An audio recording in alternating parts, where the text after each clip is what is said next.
열왕기하 17장 1절과 2절만 분독하고 같이 합독하고 나머지는 41절까지인데요. 읽으면서 이렇게 좀 많이 읽으면서 설명을 하도록 하겠습니다. 열왕기하 17장 1절 2절 같이 합독하겠습니다. 시작. 유다의 왕 아하스 제12년에 엘라의 아들 호세아가 사마리아에서 이스라엘의 왕이 되어 9년간 다스리며 여호와께서 보시기에 악을 행하였으나 다만 그 전 이스라엘 여러 왕들과 같이 하지는 아니하였더라. 아멘. 오늘 말씀의 제목은 멸망당하지 않으려면 이라는 제목으로 말씀을 전하려고 합니다. 우리나라가 한번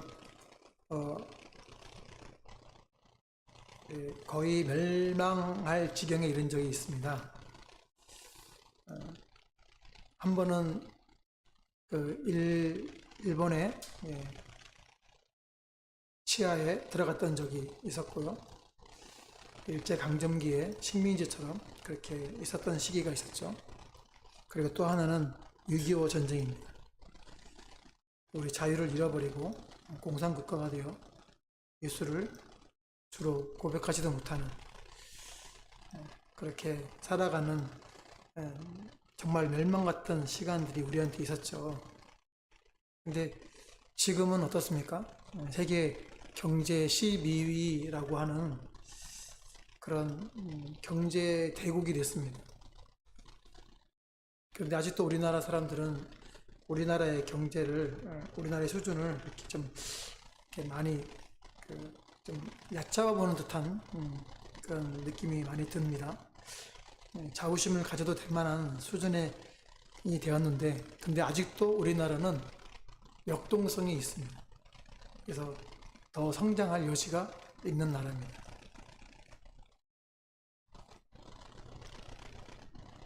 그런데 우리나라가 지정학적으로 참 어려운 위치에 있죠. 바다 건너 바로 옆에는 중국이 있고요.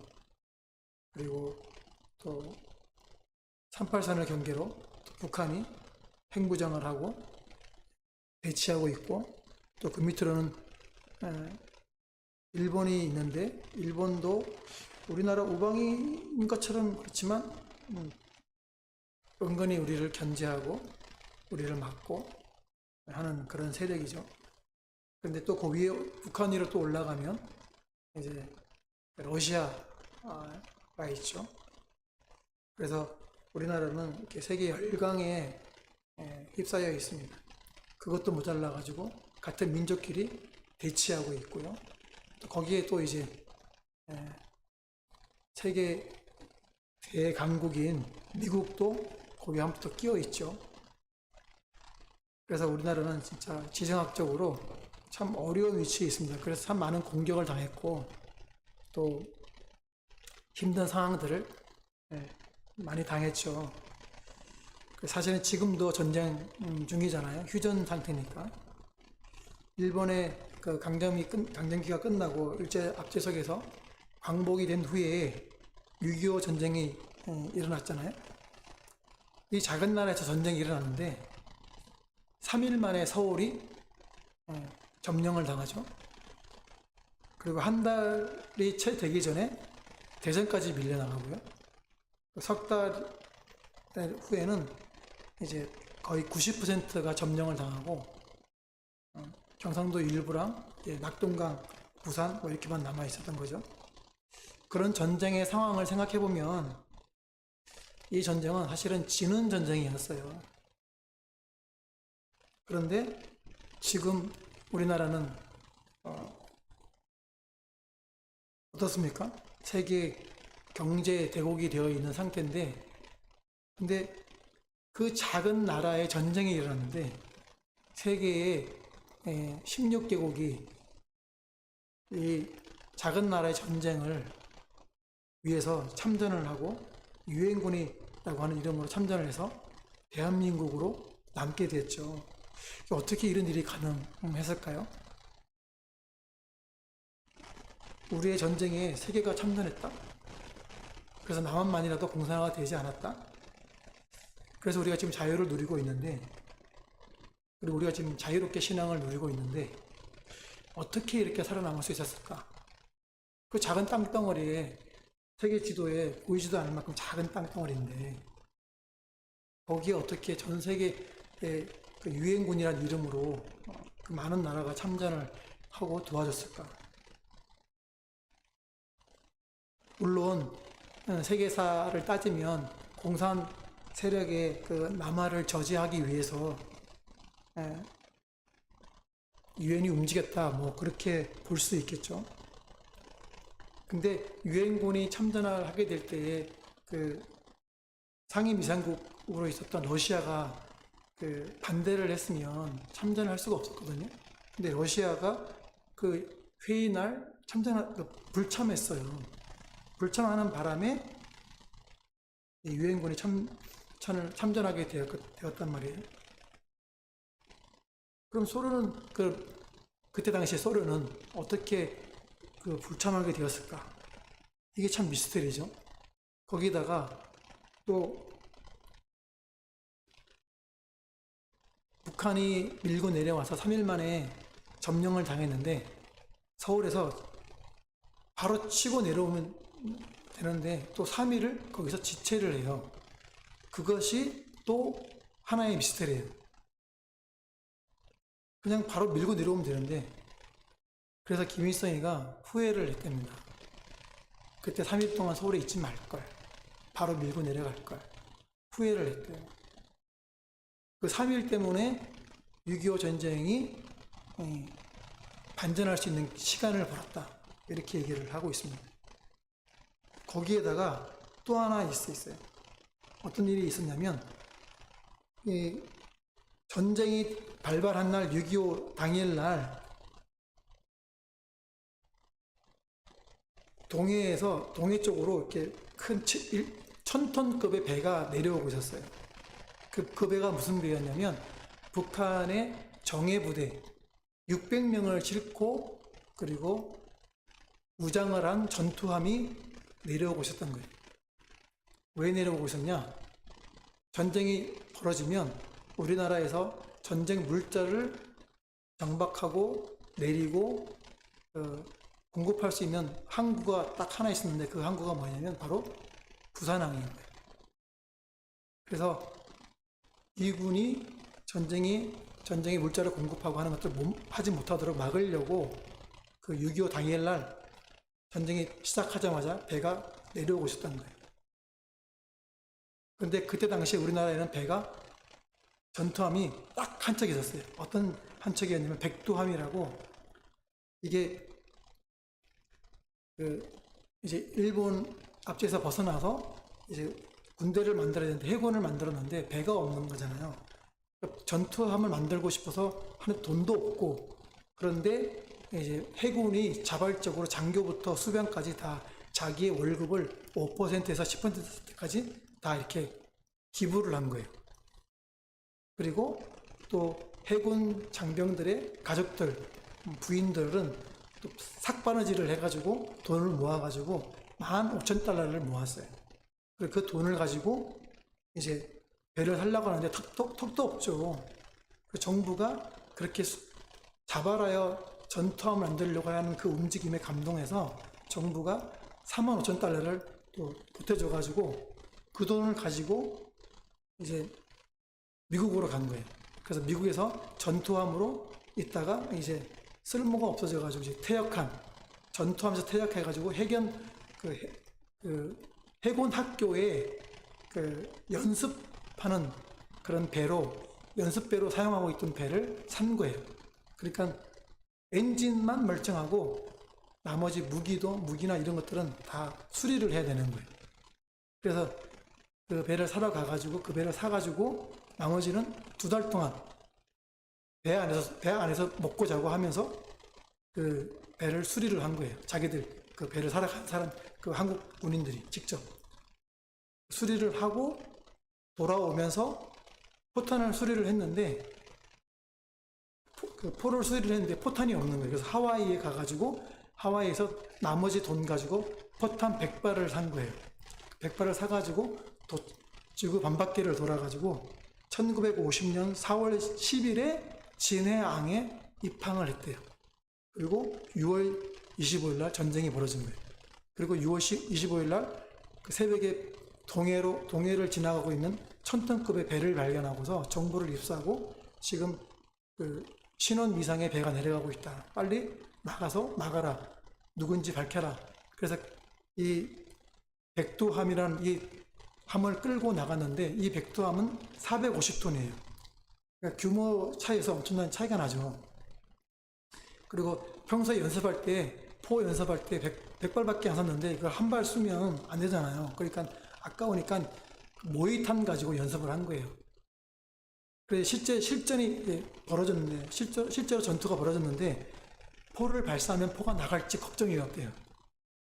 그래서 이제 그 1000톤급 배, 그 신혼미상의 배한테 가가지고, 어느 나라 벤지 깃발을 달아라. 그래서 막 신호를 보내는데 묵묵부답이에요.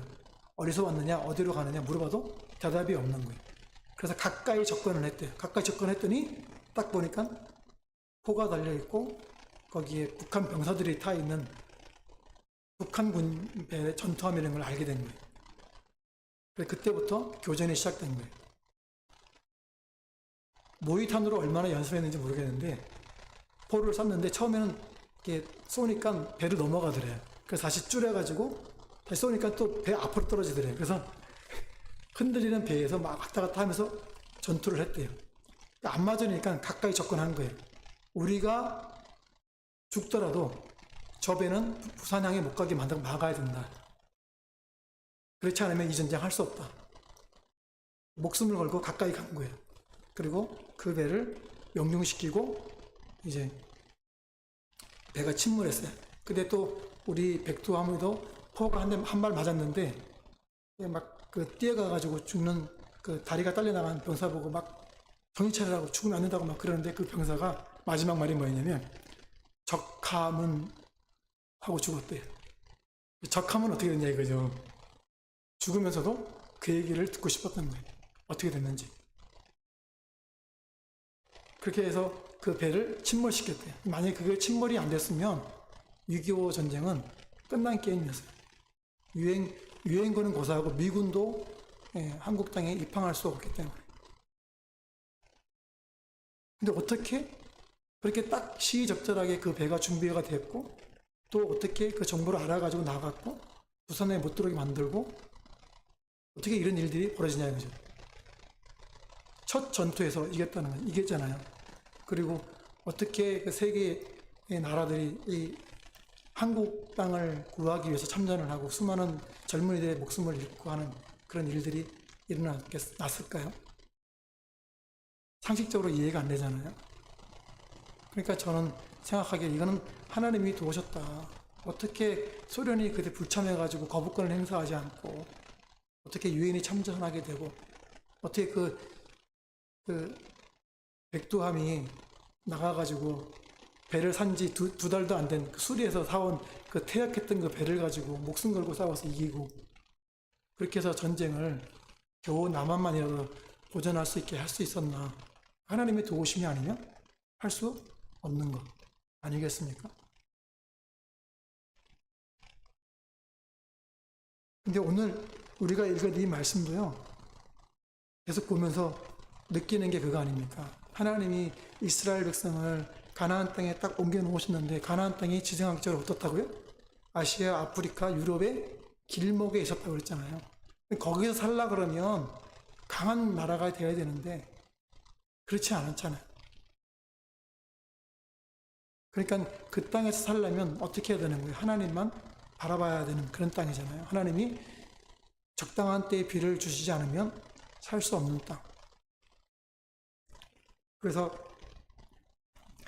하나님이 가나안 땅으로 이렇게 그 길목에 가나안 이스라엘 민족들을 딱 옮겨 놓으셨는데 오늘 말씀 보니까 3절에 아수르의 왕 살만헤셀이 올라오니 호세아가 그에게 종이 되어 조공을 드리더니 그가 애굽의 왕 소에게 사자들을 보내고 해마다 하던 대로 아수르 왕에게 조공을 드리지 아니하매 아수르 왕이 호세아가 배반함을 보고 그를 옥에 감금하여 두고. 그러니까 그 길목에 있는 가나안 땅에 살고 있던 이제 북이스라엘 나라가 그 호세아 왕이 강국인 아수르에게 조공을 바치는 것을 하기 싫어진 거예요. 그래서 그걸 그만두고 이집트에게 붙은 거예요. 우리를 도와달라. 당신에게 붙겠다. 그런데 이것은 호세아가 잘못한 선택이었어요. 왜 그러냐면 그때 당시에 이집트는 점점 나라가 쇠약해져 가고 있는 상황이었고 아수르랑 전쟁해서 항상 이집트는 패하는 그런 시기였는데 호세아가 어떻게 그런 판단을 했는지 이집트에 붙은 거예요. 그러니까 이놈 봐라. 그리고 아수르가 이제 북이스라엘 사마리아로 침공해 들어온 거예요. 그래서 침공해 와가지고 이제 호세아가 감옥에 갇히고 하는 일이 생기는 거죠. 그리고 5절에 아수르 왕이 올라와 그 온 땅에 두루다니고 사마리아로 올라와 그곳을 3년간 애워쌌더라. 그렇게 나라가 이제 아수르의 손에 의해서 거의 죽어나가는 거죠. 근데 왜 호세아 왕은 아수르에게 붙었다가 이집트에게 붙었다가 이렇게 했을까요? 그게 살 길이라고 생각했으니까요. 그게 사실은 오늘날 나라를 이루어가는 모든 주권자들이 하는 행동이잖아요. 강대국에 붙어서 그 강대국과 협력을 맺고 어떻게 하면 되는지 서로 이렇게 하는 거 아닙니까? 그래야 살 수 있다. 세상의 논리죠. 그래서 정치적으로, 외교적으로 그렇게 움직이는 거 아닙니까? 근데 호세아는 그때 당시에 강대국인 아수르에게 붙지 않고 아수르에게 잘 붙어 있다가 그 압제가 싫어가지고 이집트로 붙었다가 그만 아수르의 침공을 받고 나라가 거의 풍전등화의 위기 속에 갇히게 되었어요. 그리고 어떻게 되었냐? 6절에 호세아 제9년에 아수르 왕이 사마리아를 점령하고 이스라엘 사람을 사로잡아 아수르로 끌어다가 고삼 강가에 있는 할라와 하불과 메대 사람의 여러 고을에 두었더라. 무슨 말이죠? 아수르로 이스라엘 백성들을 끌어가서 포로로 잡아간 거예요. 그 말은 뭡니까? 나라가 망했다라는 얘기예요. 호세아가 아수르에게 조공 바치는 게 싫어가지고 이집트로 붙었다가 그만 나라가 망하는 꼴이 되어버린 거예요. 멸망하게 되면 멸망.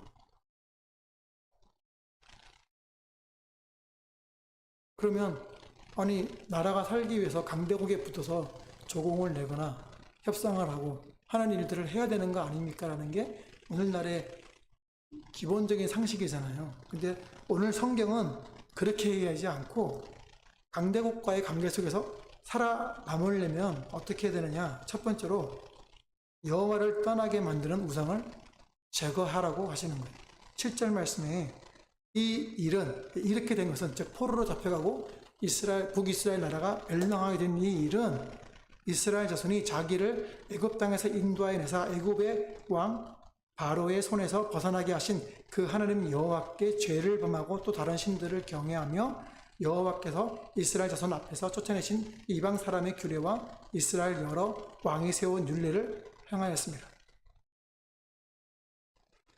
하나님을 떠나는 거예요.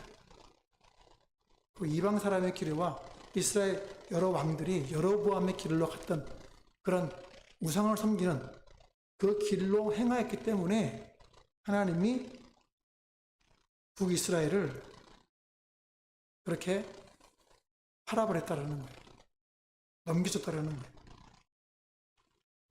그래서 9절에 이스라엘 자손이 점차로 불의를 행하며 그 하나님 여호와를 배역하여 모든 성읍의 망대로부터 견고한 성에 이르도록 산당을 세웠대요. 모든 산 위에와 모든 푸른 나무 아래에 목상과 아세랑을 세우고 우상을 세운 거죠. 또 여호와께서 그들 앞에서 물리신 이방 사람 같이 그곳 모든 산당에서 분향하며 또 악을 행하여 여호와를 경노하게 하였으며 또 우상을 섬겼으니 이는 여호와께서 그들에게 행하지 말라고 말씀하신 일이라.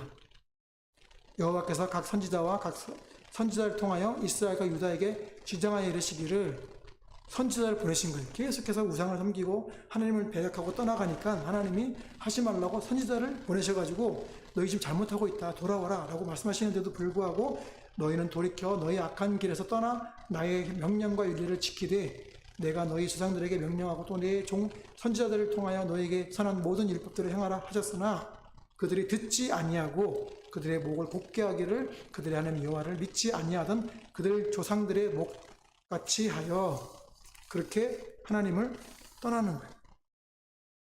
그래서 15절에는 이방 사람들을 따라가고 그리고 16절 가면서 송아지 우상, 뭐 아세라 목상 이런 것들을 이럴 성신, 바알을 섬기고 그리고 17절에 가서는 자기 자녀를 우상의 제물로 바치는 이런 일들을 막 하는 거예요.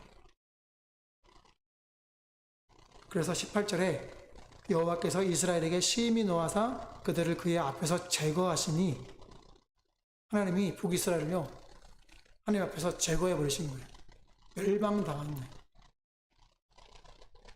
그래서 하나님이 아수르를 움직이신 거예요. 북이스라엘을 그렇게 멸망하도록 만드신 거예요.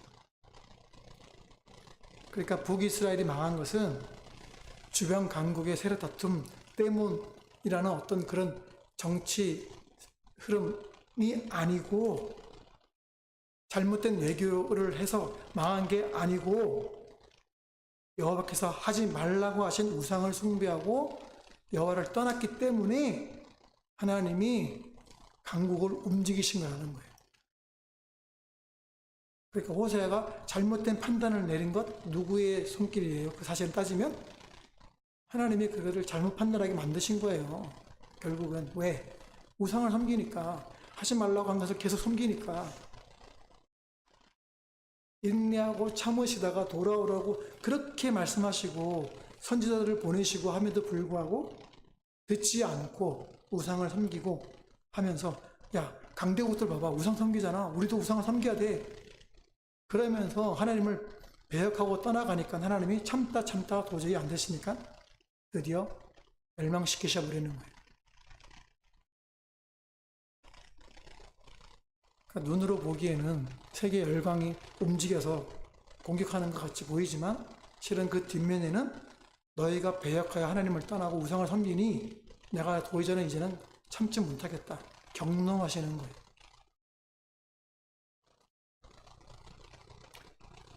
그래서 23절에 여호와께서 그의 종 모든 선지자를 통하여 하신 말씀대로 드디어 이스라엘을 그 앞에서 내쫓으신지라.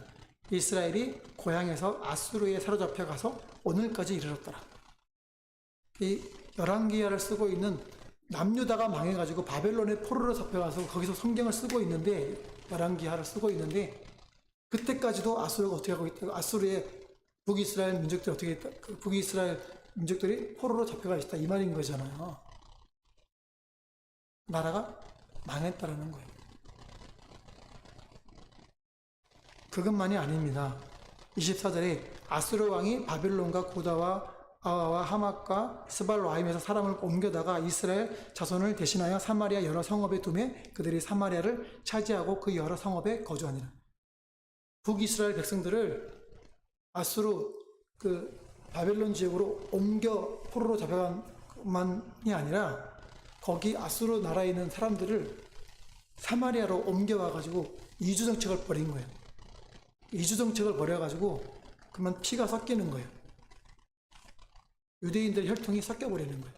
그러면서 이제 더욱더 여호와를 모르는 사람들이 이주해 왔으니 하나님을 섬긴다는 건 이제 그런 상황은 이제 어렵게 되는 거죠. 그래서 예수님이 오셨을 당시에 사마리아 사람들하고 유대 사람들하고 상종을 안 했잖아요. 심지어 예수님이 사마리아를 지나가시겠다고 하니까 사람들이 못 간다고 막 그랬고 예수님이 그래도 가야 된다고 그래가지고 가셔가지고 사마리아 우물가에서 한 여인을 만났잖아요. 그랬더니 여인이 어찌 유대인이 나이 여자랑 나랑 사마리아 사람과 얘기를 하냐고 막 그러면서 처음에 의아하게 생각했잖아요. 그만큼 그런 상황이 됐던 게 바로 이 상황 때문에 그런 거예요. 북이스라엘이 망하면서 다 포로로 잡혀가고 그 아수르 지역에 있던 민족들이 이주하고 피가 섞이고 신앙을 잃어버리고 하는 상황이 지금 이 시간에 일어나고 있는 거예요. 그래서 지금 우리나라가 세계 열강 가운데 포위된 것처럼 있지만 우리가 살려면 외교적으로 정책을 잘 해야 되겠죠. 그러나 그 이전에 뭘 해야 되는 거예요? 여호와를 온전히 섬겨야 된다. 근데 안 믿는 사람들이 여호와를 섬기나요? 안 섬기죠. 그럼 그 책임은 누구에게 돌아오는 거예요? 믿는 사람에게 돌아오는 거예요. 이게 무서운 거예요. 너희 믿는 사람들이야. 너희 똑바로 안 믿을래? 너희가 믿는다고 하면서 우상을 섬기고 자꾸 그렇게 엉뚱한 짓 하면 내가 가만 안 둔다. 하나님이 행하신 역사를 보고 우리는 깨달아야 되는 거예요. 지금 한국교회에 어려운 상황이 벌어지는 것, 먼저 이 시선으로 접근을 해야 되지 않을까 하는 생각을 해보게 됩니다. 물론 차별금지법이나 여러 가지 상황들, 어려운 것들이 우리가 믿음으로 대응을 해야죠. 그러나 그 이전에 우리가 우리 안에 있는 우상들을 제거하지 않으면 하나님이 어떻게 하실지 심히 두렵다라는 생각이 듭니다. 6.25가 왜 발발했냐고 할 때에 교회 역사가들은 이렇게 말합니다. 일제시대에 신자 참배를 문화행사라고 이렇게 호도하면서 그 우상 숭배하는 거 아니라고 하면서 신자 참배를 가결했던 것. 그렇게 공식적으로 한국교회가 우상을 숭배했던 그 죄 때문에 6.25가 일어난 거라고 교회 역사가들은 그렇게 얘기합니다. 그럼에도 하나님은 우리를 불쌍히 여기셔서 믿는 사람들이 그 중에 신자참배를 반대하고 목숨을 걸고 했던 그 하나님의 남은 사람들이 있었기 때문에 하나님이 그들의 기도를 들으시고 나만만이라도 남겨놓으신 거 아니겠습니까? 그리고 그 어려운 보릿고개를 넘어오면서 산 계곡마다 믿는 사람들이 산기도하면서 얼마나 주여 주여 외쳤습니까? 제가 어릴 때만 해도 막 그 산에 가서 기도원에 올라가서 밤새도록 기도하고 내려왔던 게 한두 번이 아닌데 하나님이 우리를 어렵게 여기시고 그 기도를 들으시고 세계 경제 대국으로 올려놓으신 거예요. 그럼 하나님이 지금 하고 싶으신 일이 있는데 지금 우리가 신앙을 제대로 정결하게 거룩하게 세우지 않으면 세계 열강과 사바사바 한다고 해서 되는 문제가 아니라는 거예요. 그래서 지금 우리가 해야 할 일이 있어요. 우상을 제거하는 것. 이 위기의 순간을 잘 피할 수 있으려면 우리가 먼저 돌아와야 되는 거예요. 순수한 신앙을 지켰던 그 신앙으로 돌아가야 돼요. 사실 기독교는 언제나 환난과 핍박을 당하며 지나왔어요. 그래도 기독교가 명맥을 유지해 올 수 있었던 것은 순수한 신앙 때문에 이 기독교의 명맥이 유지된 것이지 사람들 많이 부르고 많이 앉히고 해가지고 된 게 아니라는 거예요. 오히려 사람이 많아지고 하면서 복음이 흐려진 것 때문에 핍박을 더 받았죠. 저는 사실은 통일이 되면 고개를 못 들는 순간이 올까봐 걱정해요. 왜냐하면 북한의 지하 교인들은 목숨을 걸고 신앙을 지켰던 사람들이 나타날 거란 말이에요. 그럼 그들 앞에서 우리가 뭐라고 말할 건가요? 그들이 우리를 볼 때 오히려 우리를 보고 기도할 것 같아요. 하나님, 저 어그러진 신앙을 고쳐달라고. 기독교가 막 숫자가 늘어나면 부흥이 일어난다고 해서 명맥이 유지되는 게 아니고 순수한 신앙을 지킬 때 그때 명맥이 유지되는 거예요. 그러므로 우리가 환난과 핍박 가운데서도 살아남기 위해서는요, 우리의 신앙을 지켜야 되는 거예요. 그런데 오늘 본문에서는 어떻게 하고 있냐? 환난과 핍박에서 이들이 살아남으려고 하는 모습들을 보면요, 두 번째로 뭐냐면 여호와를 다른 기타 우상들과 같은 수준으로 섬기고 있는 걸 보게 돼요. 33절에 이와 같이 그들이 여호와도 경외하고 또한 어디서부터 옮겨왔는지 그 민족의 풍속대로 자기의 신들도 섬겼더라. 그들이 오늘까지 이전 풍속대로 행하여 여호와를 경외하지 아니하며 또 여호와께서 이스라엘이라 이름을 주신 야곱의 자손에게 명령하신 율례와 법도와 율법과 계명을 준행하지 아니함도다. 당연히 아수르에서 이주해 왔으니 안 지키겠죠. 그런데 그들이 안 지켰다는 건 이스라엘 민족도 안 지켰다는 얘기예요. 열왕기하 오늘 읽은 말씀의 17장 25절에 그들이 처음으로 거기 거주할 때에 여호와를 경외하지 아니하므로 여호와께서 사자들을 그들 가운데에 보내심에 몇 사람을 죽이니라. 여기 이 사자는요, 동물, 라이언, 사자를 말하는 거예요. 하나님이요, 이주한 사람들이 하나님을 섬기지 않으니까 동물, 사자를 보내가지고 거기 몇 사람을 죽여버린 거예요. 아마도 제 생각에는 그 죽임을 당한 그 사람들이 아마도 하나님과 관계된 재단을 엿보인 것이 아닐까 하는 생각이 들어요. 그래서 그 사자를 통해서 그들을 죽이니까 이제 이 일을 아수르 왕에게 살만에셀에게 보고를 한 거예요. 29절에 그러나 각 민족이 각기 자기의 신상들을 만들어 사마리아 사람이 지은 여러 선당들에 두되 각 민족이 자기를 거주한 성읍에서 그렇게 하여 그런 일이 벌어지면서 계속해서 자기의 신들을 섬기는 거잖아요. 그때 살만에셀에게 보고를 할 때에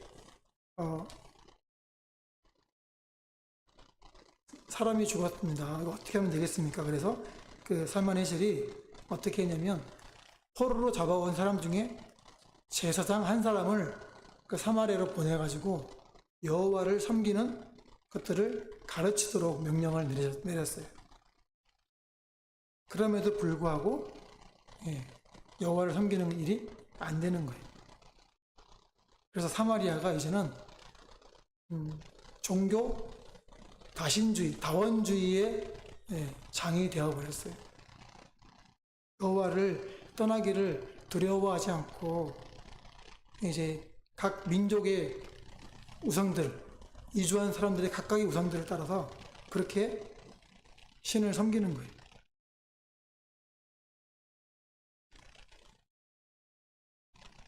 지금 제가 보기에 한국교회는 그런 상황이 아닌가 하는 생각이 들어요. 신앙은 있는데 각자가 가지고 있는 가치관이 신앙 안에 성경 안으로 들어가야 되는데 성경이 자기들의 가치관 안으로 들어가 있어요. 그래서 성경을 자기의 가치관에 맞게 해석을 해요. 그러니까 동성애가 죄가 아니라고 이해하는 거죠. 동성애만이 문제가 아니에요. 다른 것도 다 똑같아요. 낙태 문제, 간음 문제 다 그래요. 자기의 가치관 안에 성경을 집어넣는 거예요. 성경 속으로 들어가지 않아요. 그것은 이미 일종의 우상이 되어버린 거예요. 자기의 가치관이 성경보다 우선하는 우상이 되어버린 거예요.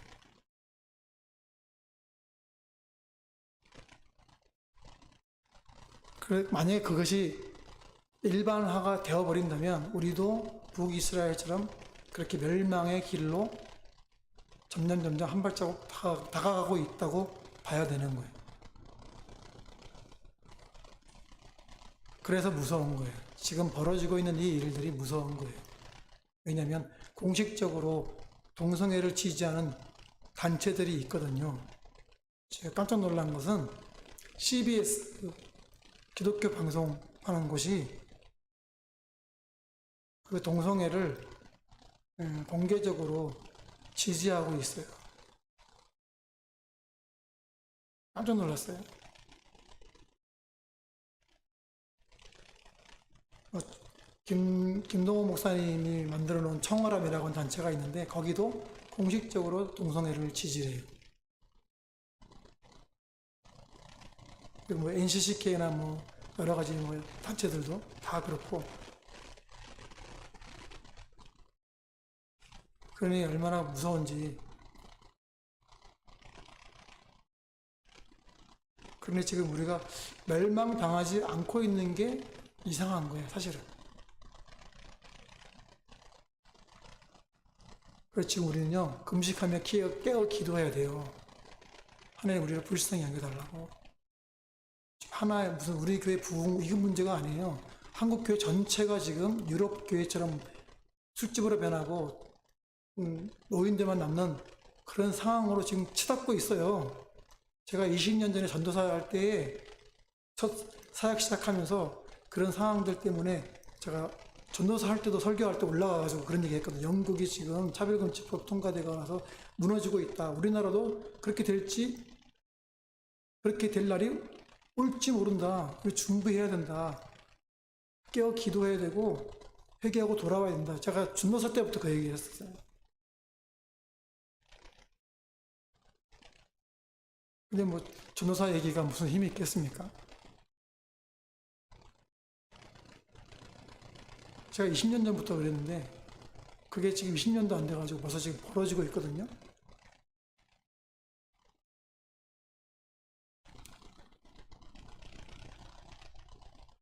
우리 지금 진짜 금식해야 돼요. 우리 듣는 귀의 부흥, 이게 문제가 아니라니까요. 한국 교회가 지금 문제예요, 지금.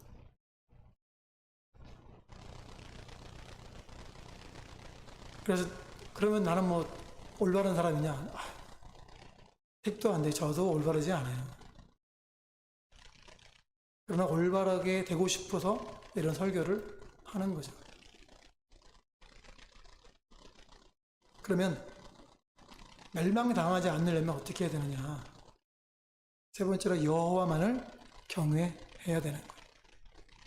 35절부터 41절까지 조금 길지만 우리 한 목소리로 한번 같이 읽었으면 좋겠습니다. 35절부터 41절까지 읽겠습니다. 시작.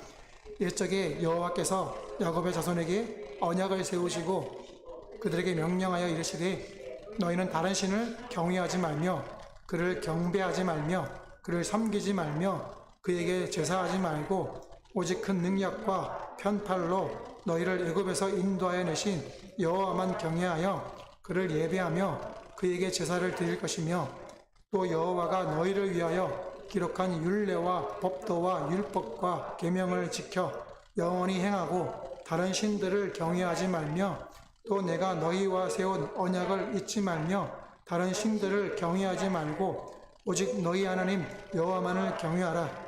그가 너희를 모든 원수의 손에서 건져내리라 하셨으나 그러나 그들이 듣지 아니하고 오히려 이전 풍습대로 행하였느니라. 이 여러 민족이 여호와를 경외하고 또 그 아로새긴 우상을 섬기니 그들의 자자손손이 그들의 조상들이 행하던 대로 그들도 오늘까지 행하니라. 아멘. 우리가 이 말씀대로 여호와만 경외해야 돼요. 여호와만 섬겨야 돼요. 내 삶의 방식이 하나님 앞에서 삶을 살아가야 되는 거예요. 우리의 생각하는 것, 우리가 학습받았던 모든 가치관들, 사고방식, 심지어 마음의 생각, 말하는 것, 다 여호와를 경외하는 말씀 앞에서 있어야 되는 거예요. 그걸 떠나면 우리는 죽어요. 하나님이 이 북이스라엘이 망하기 전까지 한두 번 얘기하셨을까요? 아니에요. 출애굽 하실 때부터 얘기했어요. 너희가 가나안 땅에 들어가면 우상을 제거하고 그들과 혼인관계 하지 말고 그들을 진멸하라 그랬어요. 불쌍히 여기지 말라 그랬어요. 근데 들어오자마자 바로 그들과 타협하고 그리고 들어오기 전에 자기들이 우상을 만들어서 이걸 금송아지 만들어가지고 모세가 십계명 받으려고 올라갔을 때 자기들이 금송아지 만들어가지고 이게 우리를 이집트에서 데리고 나온 신이다. 가슴을 치는 거예요. 가슴을 치는 거예요. 하나님이 그걸 쓸어버리려고 그랬어요. 근데 모세가 중보하잖아요. 하나님 이름으로 다 출애굽했는데 이집트 했는데 그걸 쓸어버리시면 어떡합니까? 그러면서 중보해가지고 겨우 다시 하나님의 마음을 돌이키시잖아요. 그러니 우리가 살 길은요 하나밖에 없어요. 여호와를 섬기는 거. 다른 게 없어요. 그래서 신명기 7장 2절로 11절까지 하나님이요 말씀하셨어요. 한 번 더 전에 제가 신명기를 특별히 꼽은 이유는 열왕기 상하서가 신명기적 바탕에 의해 신학적 바탕을 가지고 기록되고 있기 때문에 그래요. 신명기 7장 2절부터 11절까지 이것도 긴데요. 한번 읽어보도록 하겠습니다. 시작. 내 하나님 여호와께서 그들을 네게 넘겨 네게 치게 하시리니 그때에 너는 그들을 진멸할 것이라. 그들과 어떤 언약도 하지 말 것이요 그들을 불쌍히 여기지도 말 것이며 또 그들과 혼인하지도 말지니 내 말을 그들의 아들에게 주지 내 딸을 그들의 아들에게 주지 말 것이요 그들의 딸도 내 며느리로 삼지 말 것은 그가 네 아들을 유혹하여 그가 여호와를 떠나고 다른 신들을 섬기게 함으로 여호와께서 너희에게 진노하사 갑자기 너희를 멸하실 것임이니라. 오직 너희가 그들에게 행할 것은 이러하니 그들의 제단을 헐며 주상을 깨뜨리며 아세라 목상을 찍으며 조악한 우상들을 불사를 것임이라. 너는 여호와 네 하나님 성민이라. 네 하나님 여호와께서 지상 만민 중에서 너를 자기 기업의 백성으로 택하셨나니 여호와께서 너희를 기뻐하시고 너희를 택하심은 너희가 다른 민족보다 수요가 많기 때문이 아니니라. 너희는 오히려 모든 민족 중에서 가장 적으니라. 여호와께서 다만 너희를 사랑하심으로 말미암아 또는 너희의 조상들에게 하신 맹세를 지키려 하심으로 말미암아 자기의 권능의 손으로 너희를 인도하여 내시되 너희를 그 종되었던 집에서 애굽 왕 바로의 손에서 속량하셨나니 그런즉 너는 알라. 오직 네 하나님 여호와는 하나님이시요 신실하신 하나님이시라. 그를 사랑하고 그의 계명을 지키는 자에게는 천대까지 그의 언약을 이행하시며 인애를 베푸시되 그를 미워하는 자에게는 당장에 보응하여 멸하시나니 여호와는 자기를 미워하는 자에게 지체하지 아니하시고 당장에 그에게 보응하시느니라. 그런즉 너는 오늘 내가 네게 명하는 명령과 규례와 법도를 지켜 행할지니라. 아멘. 하나님이 우리를 택하신 것 우리가 강해서가 아니래요. 약하기 때문에요. 왜? 그래야 하나님을 온전히 바라보고 의지할 거니까. 너희가 의지할 데가 어디 있냐? 세상의 열방들을 의지할 거냐? 아니라는 거예요. 권력자들을 의지할 거냐? 아니라는 거예요. 하나님을 의지하라는 거예요. 그러면 하나님이 그 모든 것들을 승리하게 하신다라는 거예요. 세상의 가치관에 따라서 우리의 삶의 방식이 흘러가면 안 돼요. 하나님의 말씀의 방식에 따라 우리가 우리의 가치관을 집어넣어야 되는 거예요. 심지어 생각하는 것, 말하는 것, 그 모든 것들이 여호와를 섬기는 방식이어야 돼요. 때로는 바보같이 여호와를 섬기다가 손해를 보는 상황이 온다고 할지라도 그렇게 살아야 돼요. 그게 우리의 삶의 방식이에요. 마태복음 7장 13절 14절에 좁은 문으로 들어가라. 멸망으로 인도하는 문은 크고 그 길이 넓어 그리로 들어가는 자가 많고 생명으로 인도하는 문은 좁고 길이 협착하여 뭐하다고요? 찾는 자가 적다. 찾는 자가 적다. 찾는 자가 적다. 이걸 기억하시기 바랍니다.